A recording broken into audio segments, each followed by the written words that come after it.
Welcome back, Warriors, to another Battlefield 2042 video. I'm just Liam. So, this isn't so much of a Battlefield video as is a video about the state of gaming in general and what we're being expected to put up with. In particular, I'm talking about the quality of the games that have been released recently.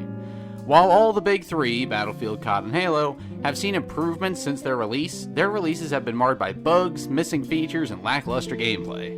These alone would be bad enough, but there's a bigger problem afoot, everybody. Before I get into that, however, I do hope you all had a great holiday season, and I hope this video finds you all well. It finally got cold where I live, so winter's in full swing, and I hope you're all staying healthy, because getting the cold at any time sucks, so stay warm out there. Now let's address these problems. First off, I'd figured I'd go into some detail on the problems that the big three have faced with their releases. And since I know the least about it, I figure I'll address Halo Infinite first. From what I've seen, the shooting and gunplay looks solid enough, but I've heard that the multiplayer is very bare bones. There are also some bugs and such that I've seen, but the biggest tip for me is that progression in there is strictly accomplished through the Battle Pass. Weapons don't level up in Halo, rightfully so the cosmetics you earn are strictly from the Battle Pass. On top of that, I hear the experience grind is pretty grueling. Basically, progression is the biggest drawback with Infinite. The campaign seems great and definitely has a less linear approach to the gameplay, but I don't really think that's bad, personally.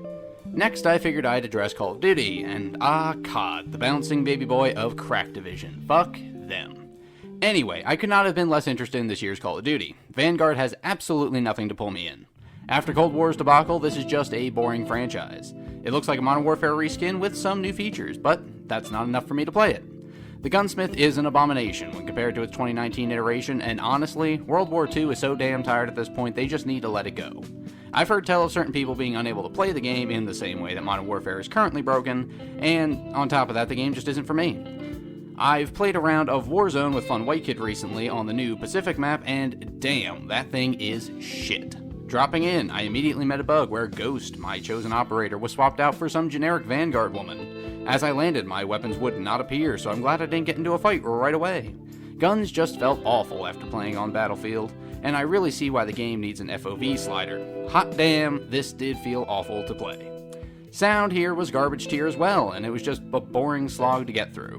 When a precision airstrike comes in and it sounds like a Thompson, that's not only embarrassing sound design, it also made me think I was getting shot at, which was just fucking annoying. Never again will I be playing Warzone. I really feel like I made a great choice those months ago to quit it.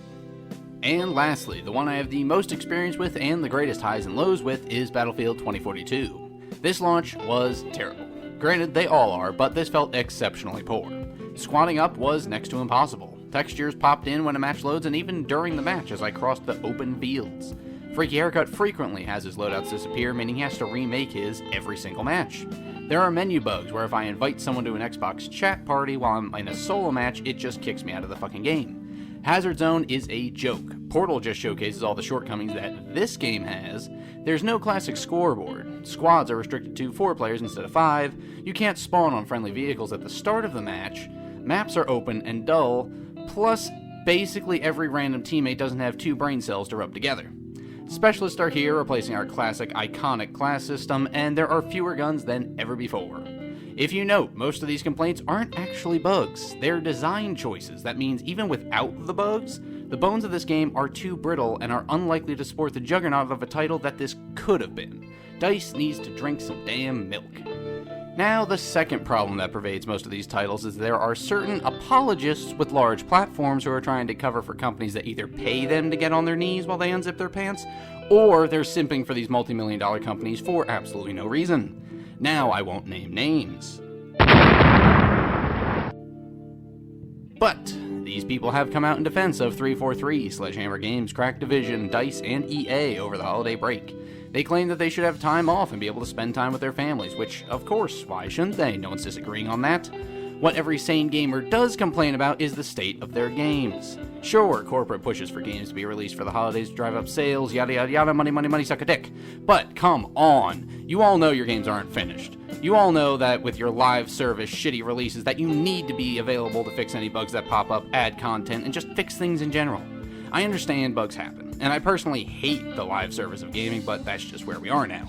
Knowing this, why release games when your employees will be off for weeks while their titles stumble and fall? This just leaves the consumer feeling cheated and like their money wasn't well spent, which this year it definitely fucking wasn't. Taking this long of a break when things aren't working is unacceptable, and we shouldn't just be sitting by while big tech just jerks themselves off on their piles of cash.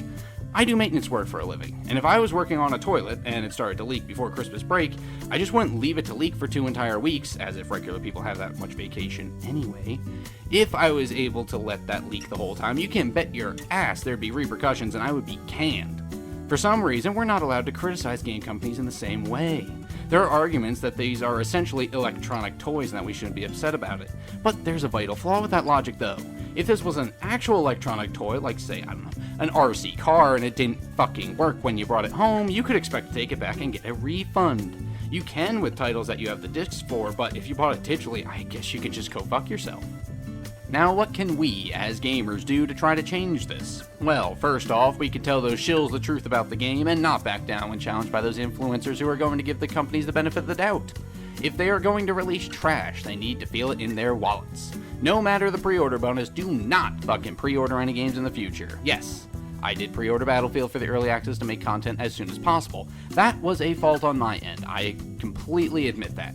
Please don't follow that example. If you are a content creator like myself, large or small, pre-ordering is a bad practice to encourage amongst your fan base. If companies get their hands on your cash before the title even releases, they won't have any incentive to make the game better if it ends up being a piece of shit. Always wait for release day if you're extra excited about a game. On top of that, buy the disc. I know it's tempting to get digital releases for convenience of shopping at home and not having to store the cases, but as I mentioned before, if you go digital, good luck getting your refunds. At least with a disc, you can return to GameStop or Best Buy or wherever the fuck you bought it. Just make sure you're knowledgeable about the return policy so you don't get screwed over. When you get a new game, don't be shy about sharing your opinions. Tell it like it is, whether that be on a website you bought the game from or on the videos of YouTubers that you watch. If a game is trash, it needs to go in the dumpster, and we have to be the ones to take it there because there are precious few voices out here who are willing to call these companies out on their bullshit.